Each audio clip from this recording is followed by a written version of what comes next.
If I were president, I will never be sheepish in front of the US attack on South Africa, never. First thing I would have dealt with properly is that thing of Rwanda of killing our people by Kagame, killing our soldiers. Till today, we have not responded to that situation. Humiliate you to a point where the president of Rwanda makes no apology about it. He continues to insult us till to date. Till to date. And there's no response. The Special Forces of South Africa, it means the highest level of the South African National Defense Force. The highest. Those people alone, they can flatten that thing of Rwanda alone. Our special forces. They are not small boys, those people. Very dangerous people. Followed by special task force in the South African police services. We've got those people. It's not so much about Rwanda. It's so much how much protection Rwanda will get from Britain, from Israel, from the USA, if we decide to engage them toe for toe.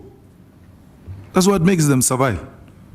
Why would, without an American protection, a Rwandan president go to Oval Office with the DRC president, Tshisekedi, to go and sign an agreement? When they come back, the Rwandan president is still continuing with his shenanigans in the forest of DRC. He knows.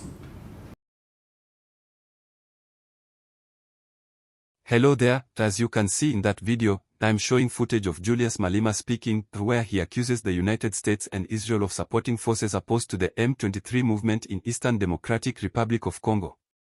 According to Malema, this alleged external involvement has played a role in shifting the balance of power on the ground, which he links to the recent capture of Uvira town by M23 fighters. He argues that foreign powers often intervene in African conflicts while claiming to promote peace, yet their actions sometimes deepen instability and prolong violence. Malema, speaking from a Pan-African perspective, stated that Africa continues to suffer from external influence driven by geopolitical and economic interests. In his view, supporting rival armed groups or state-aligned forces does not bring stability but instead escalates conflict, forcing armed movements to expand their territorial control as a response to perceived threats. Uvira is a strategically important town in South Kivu province, located along Lake Tanganyika near the Burundi border. It serves as a key commercial route and an important access point for humanitarian operations. The takeover of Uvira therefore represents a significant development in the ongoing conflict in eastern Congo.